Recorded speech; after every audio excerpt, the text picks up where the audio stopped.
This episode is brought to you by Camilla Najat with Exit Realty Metro. Camilla Najat is an experienced real estate agent who prides herself in finding the perfect home for her clients. Camilla can help you with a comparative market analysis to help determine the value of your home if you're planning on selling, or help you determine the going rate for the neighborhood you're moving into. She can also work with you at your pace. You can reach Camilla by calling 902-880-8429 or email camilla@exitmetro.ca. Also, you can find her on Facebook at Camilla Najat, Exit Realty Metro. This is Matt Conrad. And this is Mike Tobin. Welcome to the Afternoon Pint. This week we speak with Ronnie Lunn. Ronnie is one of the two people behind Eventide Mead. We get a bit of history behind their brew, and also wanted to share that their Eventide Golden Hour can now be found at liquor stores across Nova Scotia. Enjoy. Cheers. All right, cheers. Cheers. Welcome to the Afternoon Pint. Yes, here we are, Afternoon Pint, and we are at Eventide Mead. And we are here with Ronnie Lunn and Mike Tobin, my co-host is here, and I'm Matt Conrad. And I'm going to take the drink because they took the drink and I was talking. It is a tasty drink. There you go. Oh, nice. There you go. Nice and refreshing. That even tastes even lighter since the last time I had it, I feel. We've changed some stuff. Yeah. Yeah, not recipe-wise, but just in our Just your procedure and stuff Yeah. like that. Okay, so I think the best way to start is we say the word mead, and a lot of people may not know what that is. What is mead? What is mead? Sure, mead is any alcohol that is made from honey. So all alcohol, I always have to explain to some people because they go, how is that possible? And I say, well, all you need to make alcohol is sugar and yeast, right? You can make it with refined white sugar. It's not Absolutely. tasty, but you can do it. But it can be done. So yeah, so we just use honey. That's our fermentable sugar. And then from there, the yeast, survives on the sugar that's in that, and the byproduct of that is honey. Or sorry, is alcohol. Alcohol. Yeah. And so I basically tell people it's kind of like honey without sugar and with alcohol added, which Yeah. I think is a pretty good trade-off. So honey, Fantastic. fermented.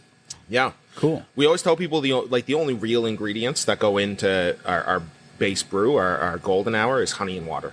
Wow. That's it, right? Of course, we And use then add yeast the for yeast. fermentation, right? We do filter that out, so there's no honey, residual like yeast real honey, is afterwards. fairly expensive, is it not? Yeah, So we- this is one of the things. So Yeah. I've had mead before. Now, and I'm going to let Ronnie explain this, but just as a quick introduction, I've had mead before. This is short mead, and I'll let you explain the difference between that. But the other mead that I've had before was like almost like wine strength. It was like 12%, 14%. I found it was never balanced. It was like sweet but high in alcohol, and I never liked it. So I know I've known Ronnie for a little while. When he said we're doing mead, I was like, dude, you're nuts. But you know what? I'll let you explain the difference between your product, which is very good, versus some of the stuff that I've had in the past. Yeah, sure. So we do a lot of markets, so I get to interact with a lot of people and try and, because a lot of it is an education on what the product is, right? I say, hey, you want to sample some mead? And people go, what the hell is that?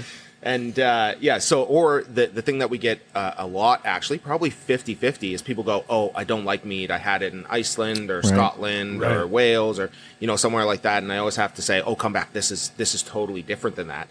And so a short mead uses a lot less honey than a traditional mead, so that allows it to become a more affordable product, right? Less honey. Cool. Yeah, it's a lot less honey, and it's typically fermented down dry and then carbonated, right, to add in some of that effervescence into it.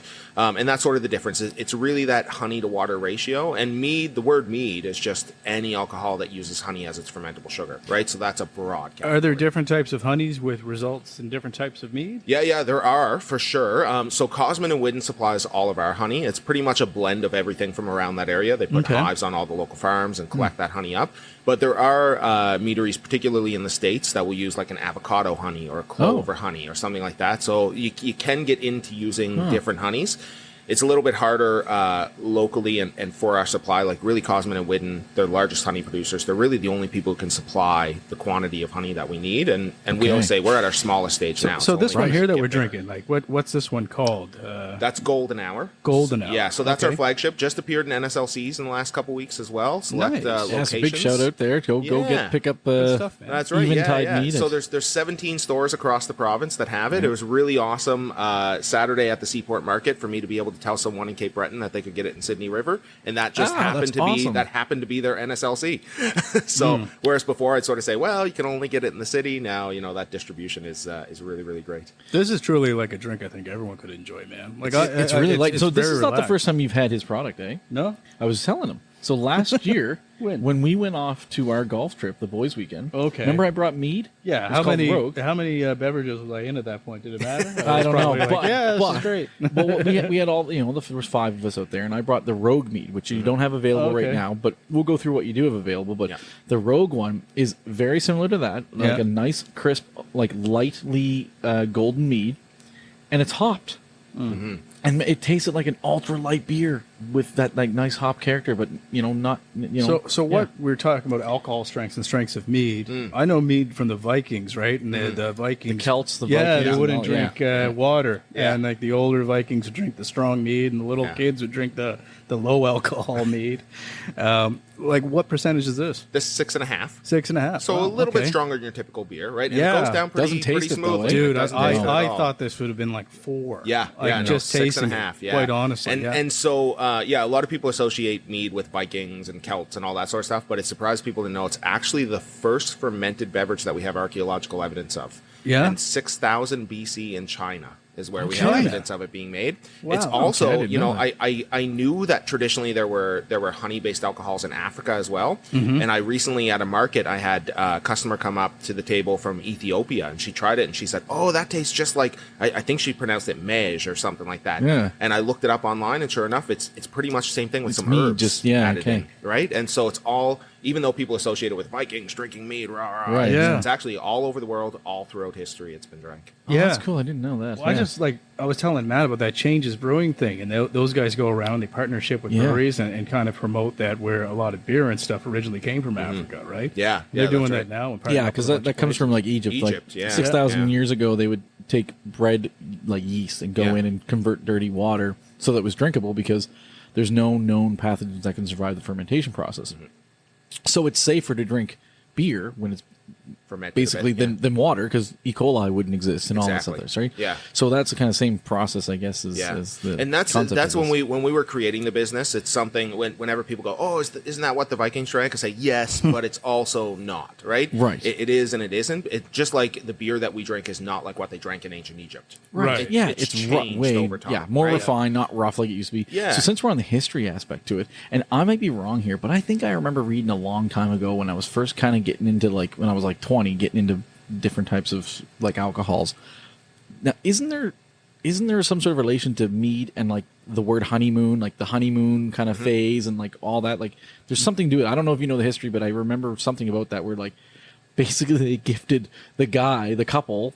When they got married, they would gift them a bunch of mead to get them drunk so they could reproduce or something. Yeah, like yeah. that. So there's What? there's legends. Awesome. There's legends of mead enhancing fertility. Yeah, yeah. So as an alcohol producer, I claim no health benefits of any of our products, but it is where the word honeymoon comes from. So Yeah, I whoa. could never remember if it was the wife's family or the husband's family. One of the families Yeah. had to supply a month's worth, a moon. Yeah. Right, 28 Yeah. days, a moon cycle. Right. Had to supply a moon's worth of mead to the couple to try and promote fertility. Yeah. Which I think was really just, probably the woman getting pretty drunk. Yeah, or whatever. Maybe that's where the birds and the bees comes from. That Yeah. conversation. Or Oh, something, yeah, yeah. I right? never thought about that. I wonder Maybe? if there's any history to that. I don't know. Yeah, Yeah, yeah. Well, we're definitely going to look that up now. Yeah.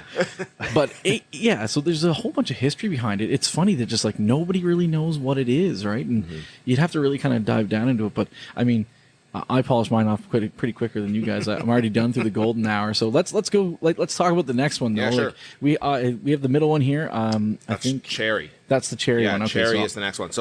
So basically what we do is we take Golden Hour. That's our base brew. Everything else is a play on that. So cherry has a little bit of all natural cherry juice added in. So there's no artificial flavor, no Love it. extract. It's juice. tastes like right? that, too. It's squeezed out of a cherry and put in. And we add in anything we do. We don't add in any additional sugars or sweeteners of any kind. Okay. So you're just getting that natural cherry Nice. juice. it tastes like that because you know what? Like, there's certain beers that will go in and they'll add these fruits and things like that because there's a market for that. But you can tell when it's natural flavors. Like, and when I mean natural flavors, I don't mean quote unquote Yeah, natural flavors. extracts or yeah. But you can tell when it's actual fruit or extracts because it's just there's something about it. It's just sweeter, or it's off-putting. It's like perfumey or something. Yeah. You can taste that tastes like I'm eating a cherry. Yeah, so we partnered for our juices. We partnered with Terra Beata down in Lunenburg. So they have a big juice press down there. So we're going to get on to the third one, which is cranberry. They grow the cranberries there, right? Nice. So those are all Nova Scotia and all of our Hynes Valley. So that's all local product. The cherries they collect from around because we don't produce enough here in Nova Scotia to make the amount of cherry juice, but they are still all Canadian local East Coast cherries. And then they press them because they have a big press down there to do that. Cool. Yeah. So the next one, you know what? I'll take a quick sip just because. Let's just run down the line. Then people can drink as they prefer. So we can go back. Yeah. So Red Sky has a little bit of fresh pressed cranberry juice, like I said, grown and pressed in Lunenburg. I like it because I like a sour beer, and I find it gives me a little bit of that pungent sort of sour flavor. It does. Yeah. What's this? The last one? What's it That's called? the last one. Yeah. So that's the Red Sky. Red So Sky. it's cranberry. Cranberry. All right. Let's Taste. see. Yeah. Honest review. If I don't like it, I'll tell you. Yeah, you don't like sours that much, so I'm interested what you think. I'm not a huge sour guy, but this doesn't have that acidic sweet sour that I hate. Right. Okay. You know what I mean? So Yeah. this is actually pretty chill. It's like I like it. Yeah. Well, Yeah. it's kind of like that, like a lighter tart cranberry juice kind of taste, right? No, Are they that's all nice. 6.5%? No, so the juice ones go down to 6% because of the Okay. addition of the juice. That makes sense. Oh, okay. So something that we do is we don't ferment the juice that we Okay. add in. Now, mind you, that adds in a natural sugar that's Of in course. there from the juice, Yep. right? But we find there are other meaderies that do ferment their juice in the process. Yeah. And for me, I find they're good, but I find that the berry flavor sort of like comes and goes really quick. Right, It doesn't right. linger because you've gotten rid of those sugars. That makes sense. Yeah. So we like it the way that we do it. Just Man, with the I'm team additions. cranberry. It's really nice. Yeah. It is. Yeah, It's yeah. you I know like what? it. Yeah. I mean, I like them all. I mean, Yeah. but I think because I do like sour beers. Yeah. and I do get what you're saying when you say that. So I actually do quite like that quite a bit. Yeah, So if you I kind still of think I like Rogue more. But, Yeah, you know, if you kind of thought about some of those sours, particularly those like fruit-based ones, Two Crows has some great ones that they've aged on grape skin stuff. Yeah, they're yeah, kind of yeah. similar flavor to that, right? 'Cause you're getting that fruitiness, you're getting that sourness. So Yeah. it does remind me of certain beers that I really enjoy. yeah, honestly, like these are they're quite refreshing. Cranberry won't be good for Christmas too. A nice Yeah. seasonal Yeah. mead. Man. Yeah. there We you had a go. big promotion for that at Nice. Christmas. We said, Oh, have that did with ya? your turkey You know- dinner. Yeah, right. There, on. there's like you could almost do like a glühwein type of thing with that, where you like heat it up like Blue so- wine. Hold up. Yeah. What's that? Oh yeah, so glühwein's a German thing. So basically, it's like spiced red wine, and they heat it up and they drink it warm. Okay. You could do that with this. Like you could purchase that, heat it up with a little like a cinnamon stick or something like that. Yeah. And that'd be awesome right around Christmas time. So in November, we'll bring out our seasonal special again, which we launched last year and was gangbusters, and we didn't produce enough of it. I still have people coming in the middle of the summer and asking if I have winter warmer, which is our Okay. winter seasonal. Yeah. And that has cinnamon in it. Perfect. So and it's awesome because it's not like an overpowering spiciness. It's just Yeah, a yeah. nice Yeah, you mellow could put, like- cinnamon. like cinnamon and clove or something like Yeah. that. In And it. And Just a have you guys touch. messed around with other like Nova Scotia crops like blueberries and stuff? Or? Yeah, so we've done a lot of experimenting on our own before we even started the business, right? We drank a lot of this stuff, Nice. and perhaps we can get into that's kind of how the business started. But Yeah, that's what we're gonna go to. but Yeah. So we have experimented with other flavors. Yeah. There's a few things. Blueberries are tough to work with because again, if you ferment them, when you take sugar out of blueberry, there's not much flavor left there. It's just sort of like Yeah. earthy, right? Yeah. Okay. Yeah. And so we have a lot of things on our mind. We're currently working on 2 new flavors that I won't announce too quickly, but Yeah. we're hoping to bring those out over the next few months. Cool. And then our winter special as well. So we have messed around with a lot of flavors. Part of it too is scale.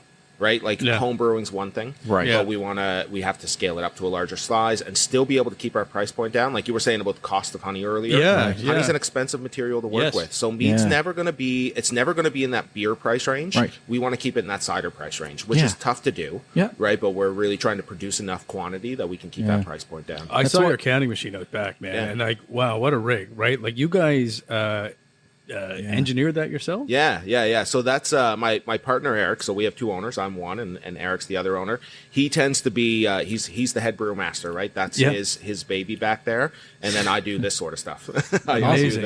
do the selling. and the We'll have a little appearances. clip. We'll put it on Instagram and stuff. But it's Yeah. really cool. He shows us the machine real quick and just how it works, and man, Yeah. amazing. And you guys actually helped Serpent Brewing create their Yeah. machine too, eh? Yeah, that's right. Which is- Yeah, so yeah. we kind of have the prototype, and they have the perfected version. So Amazing. Yeah, and it's like brew equipment is it's expensive. It's an expensive business to get into. So whatever we can rig up and jerry rig ourselves Yeah. Yeah. to be able to do things. We we had a goal of starting the business small and growing it. And I always say we have a bit of a Napoleon complex because my long-term goal for the Don't business. we all? Yeah. Whenever anyone says like, well, what do you see as the future of the business? Yeah. It sounds like such a crazy thing to say with how small we are. And people think we're bigger than we are, but we are very small. Yeah. I would say we want to be to Mead what someone like Propeller is to beer or Garrison is to beer. Right. Where even if you don't drink local beers, even if you're not up on who are the new local brews, you know those names. Yeah, Yeah. of course. Right? Yeah, they're like at this point flagship. That's right. Names, yeah. yeah. And the industry wouldn't be where it is without them.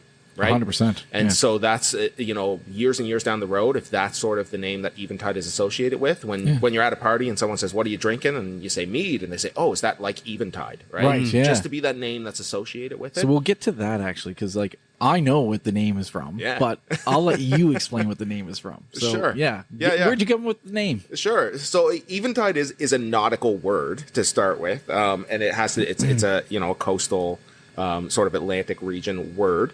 But we got the inspiration from my day job right now is I work at a church, and at that church, even though there's nothing particularly religious about our product, although if you drink enough, you might meet God. But we have a prayer night once a month that's called Eventide. Right. Okay. And at the start of Eventide, the speaker gets up and explains what the word means. And so Eric, my partner, he was sitting at one of these prayer nights and he heard it and he goes, "Man, that would be a damn good name for a business." So that's sort of where we got the inspiration from. But Eventide is just that time at night. It's sort of like that twilight dusk time on the coast. Like the daytime animals are going to sleep, the nighttime animals are coming awake. So it's a little bit quieter, because there's not as many animals awake.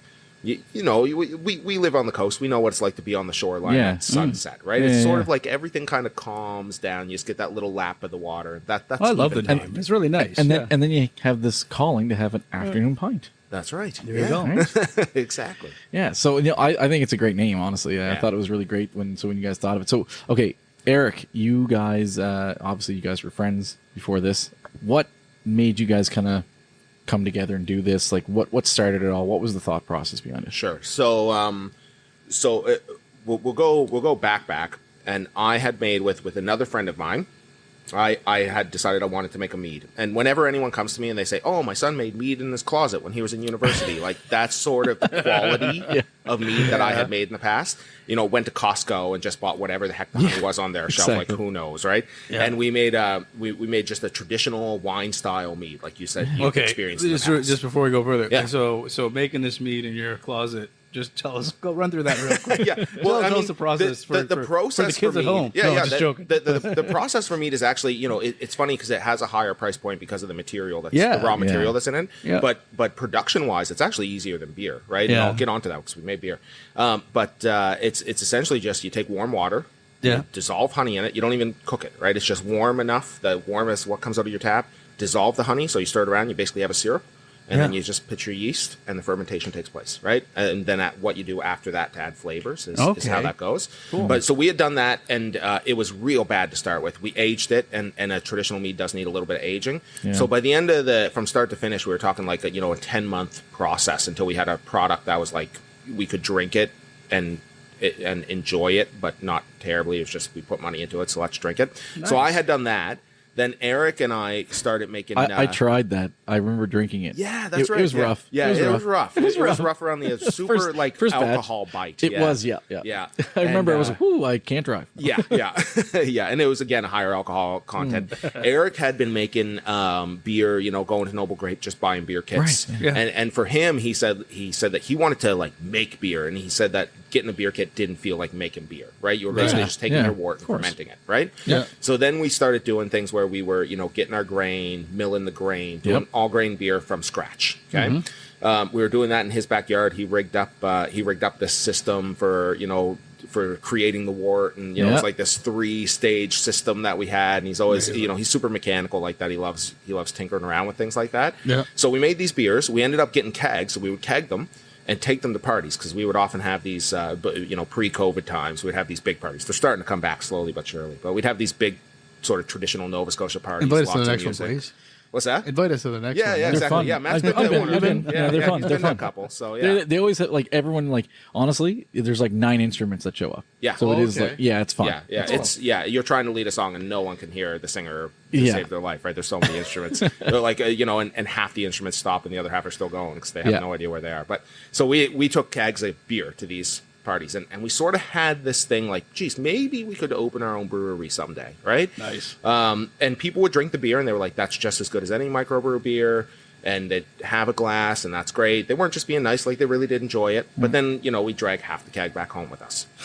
So when I was making the more traditional mead, I had read about this style of mead. Eric had read about this style of mead on brewing forums and stuff like that. And I said, well, let's not do beer. Let's try this out. Yeah. And so we made a couple, and actually one of the first ones was a blueberry one that we tried out as well. So we made a couple different ones. We kegged them up. We took them to parties, and they were gone before the end of the party. Amazing. Right? Okay. And people were coming back and asking for more, and particularly women. And I always try and figure out a way to say this that doesn't sound too No, too I think politically that's incorrect. fine. But People- women are more discerning drinkers, Yeah, right? yeah. Okay. They tend to be a little bit more, particularly when it comes to beer, right? Beer is Okay. not necessarily seen as a female heavy market.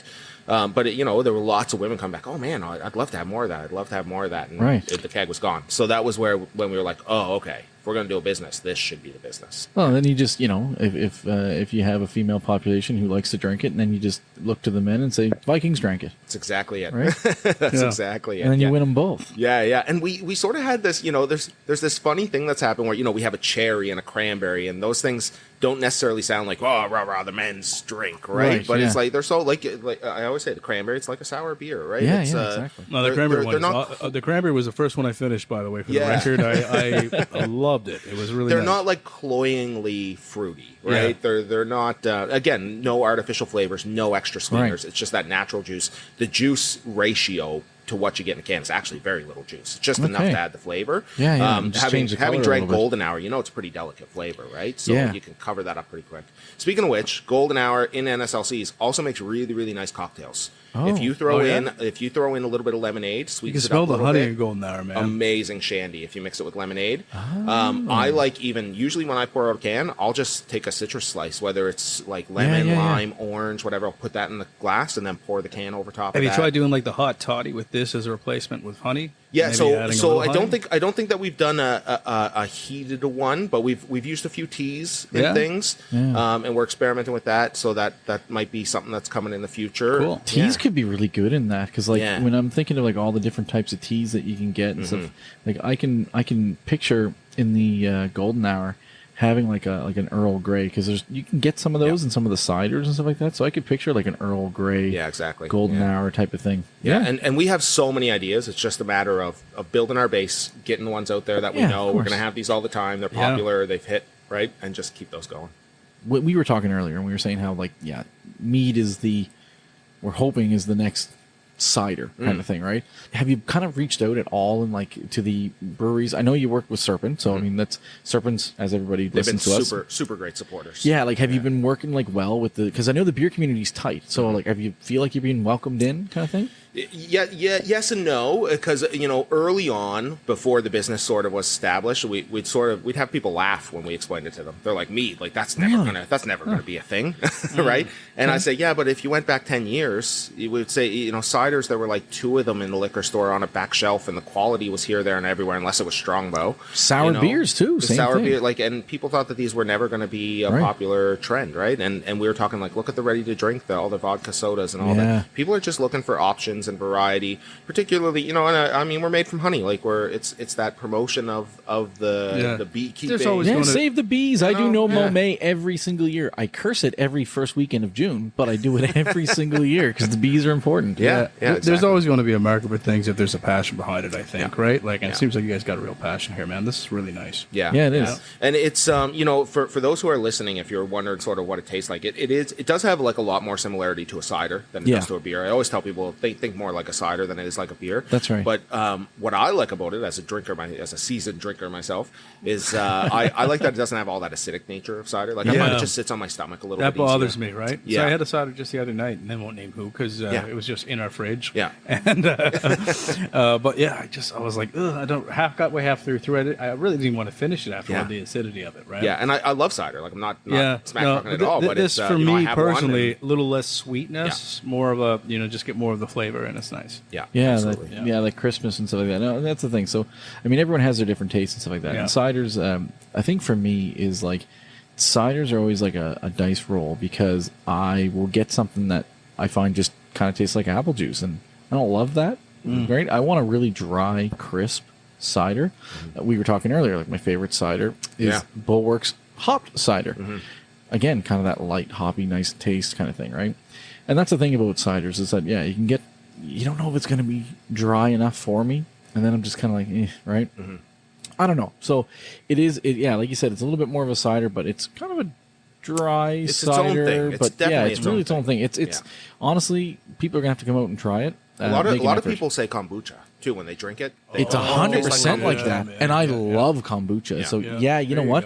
go. Especially, actually, you know what? Like the less the golden hour, but your fruit ones, like very much. Yeah. Case like kombucha that I will buy and that's maybe why I was thinking about like the teas and stuff because when the kombucha that I drink is generally like a like a hibiscus or something like that, right? And I love buying like a hibiscus, and I could see that with your fruit ones. Yeah. Definitely. That's Absolutely. probably why I like it so much. Weird question. Do you find there's a generation of people that seem more inclined to really get into drinking mead, or do you think it's just all over the spectrum? It's a good question. I think I have anecdotes. I have no proof of this, but anecdotally as sort of like the main, we're a super small company. We have myself and Eric and one other employee, and our families help out and all those sorts of things. So, but the primary sort of selling and getting in front of people, the majority of it is me. And so anecdotally, we really thought when we launched this business, it would appeal to a younger crowd, right? It would appeal to that like 20-something crowd, it seems with very disposable hip income to drink mead. Yeah, but the funny thing is, it's actually more people like my age, like near their 40s or so, that tend to drink more of it, and it tends to be more popular with. And so I don't know I don't know if it's a disposable income thing. I don't know what it is. Yeah. It's a little bit more of a premium product. We are in that cider price range. Right. That's a good point, but I also think that there's something else to it.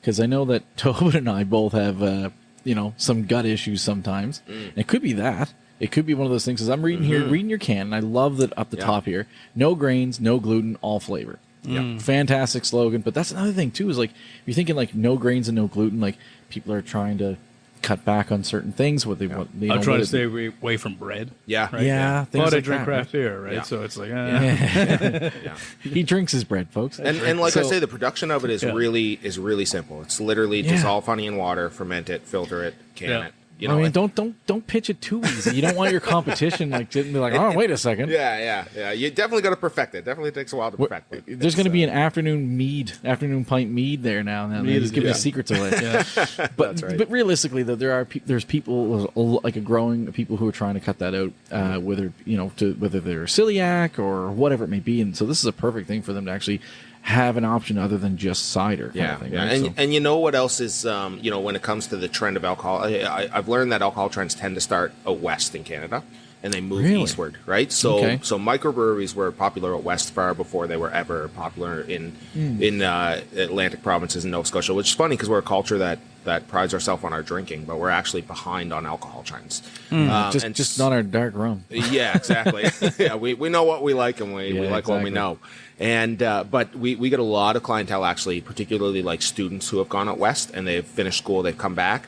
And in Alberta, big mead culture there, and they'll come back and say, "Man, it's on tap at like every bar and restaurant I went to, and I can't find anything here." And really, it's and so it is the up and coming, and we really do believe like in 10 years' time there'll be a mead section in the liquor store. There is in New Brunswick. There's a mead section in the liquor store. There's not a lot of choice there, but there is a mead section. There'll be one here. It'll be just as popular, I really believe, and it'll be beer, cider, mead. Those will sort of be the. I wonder if it's because Nova Scotia has that like no importing your honeybees when you first come in from Nova Scotia. That's why there's nothing here. Well, that's because our bad joke. Our bees are so damn good here.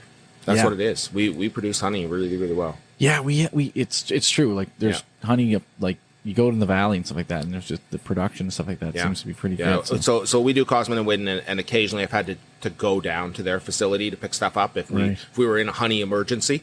We're like, we need to get this brew on now. Yeah. I've had to drive down and pick it up, and you go in. I get to go into the barn and stuff like that and see the production. You're just like, holy smokes! There's just like tubs and tubs and barrels full of honey. So the process, what's the process like? Is it similar to beer? More similar to a wine. More similar to wine. More okay. similar to a wine. Yeah, much more. Because again, no cooking. Right. Okay. No cooking at all. No heating of anything. In fact, you don't really want to heat honey. It sort of brings out some off flavors. And so no cooking of anything. Essentially, once you dissolve your honey in water, from there it is our license actually that's hanging on the wall is a winery license. Oh, okay. So it is more similar Interesting. to a Makes wine sense. process because then from there you're just pitching your yeast and you're doing just like you would do with wine, right? Right, And, yeah. except So you're for just the watering the carbonation juice, factor yeah. at the end, right? And the carbonation is just a forced carbonation. Right. Yeah, that's how they classify. So apparently, to my understanding, I'm not 100% sure on this, but to my understanding, in the early days of cider, it was also classified under wine as well when they didn't quite know what to do with it. Fair enough. Okay. Until it became big enough that it became its own thing. And there's just so few. There are other meaderies in Nova Scotia. Yeah. There's just so few that we don't have our own classification. So what they Right. call us is a non-grape wine. I highly recommend it. I poured a second glass. I mean, okay, just for those who are listening, we have very small glasses. They're tasters. We're not sitting here drinking like 4 pints of mead. There will be a picture on Facebook. Yeah, Prove exactly. that. It's the equivalent of us having 1 can each, is what it is. Yeah, it makes you feel like a giant. For Yeah, these glasses. exactly. I love those little glasses. So you're in Burnside, just Yes. to kind of give and I know people can pick up at the NSLC and everything, but are they still able to come here and grab some stuff? Yeah, so we have a store in Burnside. We're sort of in the heart of the industrial park where we are now. It's not our dream location. It's not Sure, our end all. bit hard be to all. find, This but- is it is a bit hard to find. We have very limited hours here, and in fact, we even scaled them back more in the summertime because we said, we're in a place where not many people are coming to us. Right. So we Right. said, well, let's go to people instead, and we focused on markets throughout the summer. And Smart. we've been Yeah, at I've a seen you number of pop up markets. lots of different places. Lots of I markets. know you've been at like the Spryfield market, but what Okay. other markets? Yeah. Let's So talk a little bit about that. actually. Spryfield, we just finished up Fairview. We're always at our main ones are Seaport and Alderney. So every weekend, Okay. every Saturday we're at Seaport and Alderney, and we're looking at starting Sundays at Seaport as Have you well. guys done or thought of like any online kind of market? Yeah. So that's something for us to look into, and home delivery and all those sorts of things, Cool. and work those things out. But really, we love if you buy from the NSLC because that's really where the Right. business is going to Yeah. be. Make Yeah. or break. We are, and I will put this out there because there's nothing, there's no harm, no foul in saying this. Is one day we will have a better home space that will be more accessible to people. Sure, yeah. Of course. And we're currently looking for that as well. So But if you you're, are available also in restaurants and stuff like that too, yeah, right? a number Like, of bars and restaurants around Yeah. town. Yeah, Well, so well, there is room here. So if you're Yeah. doing your IKEA shopping or your that's Dartmouth right, Cross, exactly. crossing scroll, Yeah, whatever. Yeah, we're you literally can like come by five. here I and was talking to Matt about this just before. chill Like for a minute. everyone sees Burnside as being in the middle of nowhere. Yeah. But you're literally 5 minutes to Oh, yeah. Dartmouth Everywhere. Crossing. Yeah, Yeah. You were like 5 minutes away from our office today. Yeah, in yeah, Barrie, yeah. right? You're So, super, yeah, and that's- in fact, that's no big deal. I host a couple times, and if you pay attention to social media, those things go up too. Like we have board game nights and stuff here. Yeah. Oh. And people always say how convenient it is because people from Sackville, Dartmouth, Halifax. Yeah. It's You sort can of also a come middle right after point. work too, Yeah. right? Like it's like one of those things where if you did like an after work thing, you could just pop over and everything. So a staff appreciation thing or whatever. Yeah, So- absolutely. Yeah. And Yeah. any special events that you want to run, you contact us and let us know. Yeah, cool. And speaking of the honeymoon thing too, like that's been an avenue that we thought we have to promote is like Definitely. have meat at your wedding. Like we'll 100%. we'll supply kegs and all that, Yeah. and you can have kegs of meat at your wedding. And, I think Awesome. that's it. Yeah. Awesome, yeah. Covers a lot of it there, but Anything else you want to say, man? anything Or- else? Yeah. No, I'm just excited to be building this industry. I love chatting to people. So if you want to come find me, I'm typically, 99% of the time I'll be at the Seaport Market on Saturday because that's our Okay. biggest market. Yeah. I love to chat with people, just to introduce you to our products. If you heard us talking about them and you want to know a little bit more, you got some questions. I'm typically there 99% of Sunday or Saturdays. So Okay. Perfect, man. Cool. Thank you so Awesome. much for No, this. thanks, Ron. Yeah, really appreciate it. And what you can do for the Afternoon Pint podcast is that nice little glass we gave you. Pour up yourself a nice little mead. Yes. that's right, exactly. Take a picture of it. Send to the Afternoon Pint. That's right. Support our show. People listening, you should buy a beer glass from Mike. There's a lot in my trunk. That's right. Like way too many. I might have overbought on beer glasses. So shoot us a message and let us know if you'd like to buy an after fight. And the big thing that I always tell people too, like, is to sort of leave it off with this, is if you've had mead before and you think you don't like it, give ours a try. You've never had mead before until you've had this mead. Yeah, you have to give it a try because it's probably different than 100%. I really like this. I mean, this is my first time trying mead where I remembered trying mead. So I got to say the cranberry was my favorite. The golden, very close second. I love both of them. The cherry, I'm still drinking the cherry here. If we keep going, I'm not catching up to Matt, but they're all great. If we keep going, you might forget this time too. So. Yeah, That's right. Thanks a lot, man. It was really Thank nice you, Ronnie. meeting you. Yeah, thanks. Oh, one more cheers. Oh, yeah, let's cheers. Oh. There you go. Thanks. Thanks for tuning in to this episode of the Afternoon Pint. If you have an idea for the show or would like to be a part of it, email us at afternoonpint@gmail.com.